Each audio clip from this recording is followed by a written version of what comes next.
Akwaaba. Welcome everyone to Gain a Web Shop. I'm so happy to have you here today. If you've been wanting to learn how to create something practical and fashionable with just a hook and some yarn, you're definitely in the right place. Welcome back to the channel. In today's video, I'll show you how to crochet a handbag with no sewing required.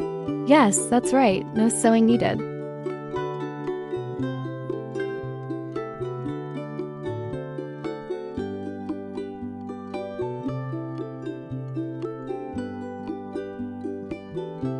I'll be using a chunky yarn for this project to make a very quick and easy handbag. Grab your favorite set of crochet hooks and your favorite color of yarn and let's just jump into it. Let's start by making a magic loop. Magic loop works exactly the same regardless of what yarn weight you're using. After you've pulled your magic loop tightly, pull it over to the side so that it rests against the side of your hook. Take your contrasting color of yarn, stick the end of it to the opposite side of your hook, and now it's time to crochet. Crocheting this bag is very simple. All you will need to know is how to make a chain stitch, a single crochet stitch, and a double crochet stitch. Before I show you how to crochet the body of this bag, let's take a quick moment to talk about the tools you'll need for this project. Obviously, you're going to need some yarn. I always tell people to use whatever yarn you want. But please, please, please, please, please, please use a yarn that is thick enough to hold its shape. This is an extremely important tip for anyone who is a beginner looking to learn how to crochet a bag. In addition to having a thick yarn, you'll also want to have a large crochet hook. The hook that I'm using is a 10mm hook. And since this is a beginner video, I'll be using US terminology. Also, it's a really good idea to keep stitch markers handy when you're remaking bags because keeping track of your stitches is a lot harder than it may seem. It's easy to lose count while you're working, and that can really throw off the shape of your bag. So use stitch markers. They're cheap and they're worth it. The stitch marker that I'm using is a bit too thick to fit into the magic loop. So once I get to the end of the round, I'll just clip my stitch markers here. Okay, I'm getting distracted again. Let's get back to crocheting. You'll start by working your magic loop until you've created 6 chains. After you finish creating your 6 chains, you'll work 1 double crochet stitch into the 4th chain from the hook. As you work your double crochet stitches, make sure that you're pulling your yarn tightly. Your chain is going to act as your foundation for your bag, so you want to make sure that it's nice and snug.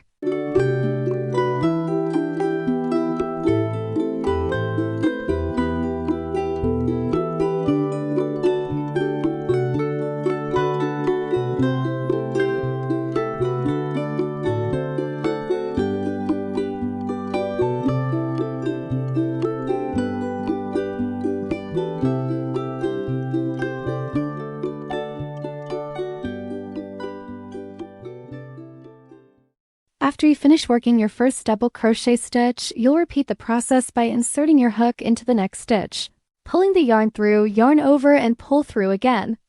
And you'll repeat this all the way around until you've completed 1 round.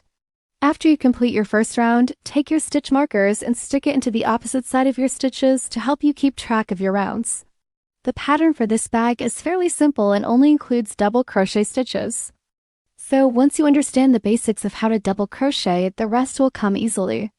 You'll work each double crochet stitch the stitch below it, keeping your stitches nice and tight. Make sure you're counting your stitches to make sure that you haven't missed anything.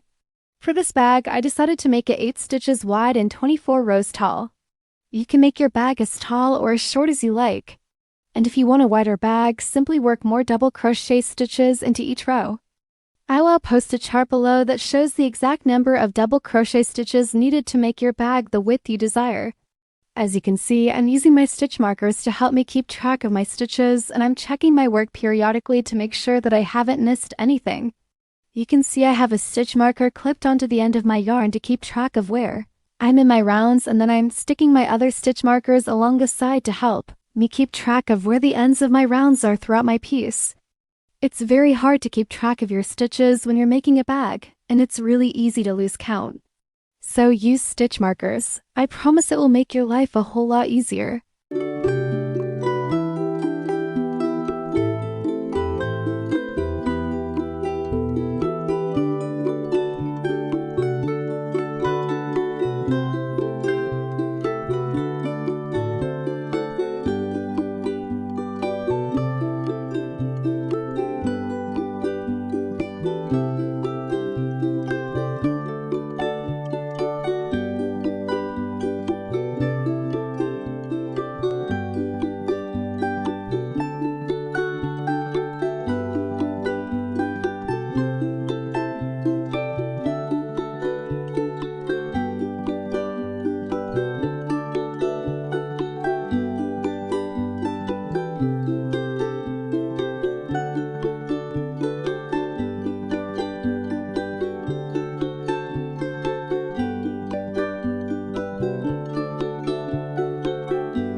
When you reach the end of a round, simply pull your yarn over the opposite side of your piece so that you can continue working.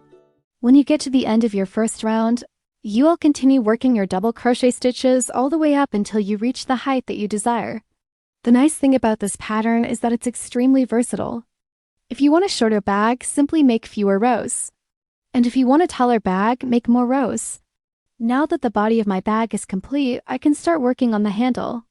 I'm going to be using the same type of yarn that I used for the body of my bag to make the handles.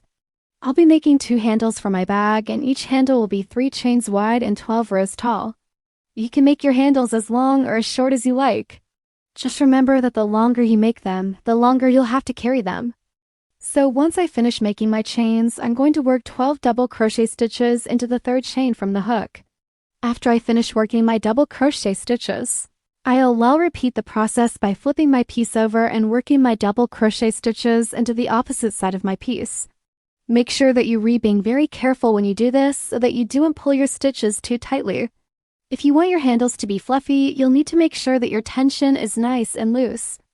And here's another very important tip when it comes to making handles for your bags. Always make sure that you're working your stitches on both sides of your handle. Don't just work your stitches on one side of your handle and flip it over and continue working on the opposite side. Working your stitches on both sides of your handle will make it a lot stronger. After you finish making your handles, set them aside so that you can finish making the rest of your bag. The next step is to finish off your double crochet stitches. Once you finish crocheting the top of your bag, you'll need to cut your yarn, leaving a 6-inch tail. Stick the end of your yarn into the last stitch, pull your yarn tight, and then you'll pull the end of your yarn through the opposite side of your piece. Pull your yarn tight and congratulations, you finished the top of your bag. You'll repeat this process for the opposite side of your bag. Now that the top of your bag is complete, you can move on to adding your handles to your bag. The easiest way to attach your handles to your bag is to use a yarn needle and stick the ends of your handles to the inside of your bag. You can see here that I'm stitching the handle to the inside of the bag so that the stitching is hidden on the inside and the only thing that you can see is the outside of my bag. Make sure you re-stitching your handles on very securely to make sure that they don't fall off. Next, we're going to attach the other handle to the opposite side of the bag. Again, you can use a yarn needle to attach the handle to the inside of the bag, or you can use a sewing machine to do the work for you. Just make sure that you're leaving plenty of room between the handle and the top of your bag so that you can turn it right side out. Now that your handles are attached, it's time to turn your bag right side out. Use your fingers or your crochet hook to push your bag out through the hole in the middle. Once your bag is turned right side out, you can smooth out any wrinkles, fix any crooked stitches, and check to make sure that everything is how you want it before you move on to the next step.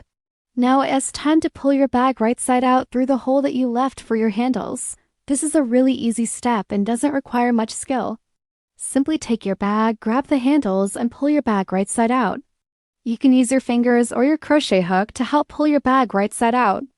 It is a good idea to smooth out any wrinkles and fix any crooked stitches before you move on to the next step. Now that your bag is right side out, you can attach the ends of your yarn. You can do this by tucking the ends of your yarn under the stitches on the inside of your bag.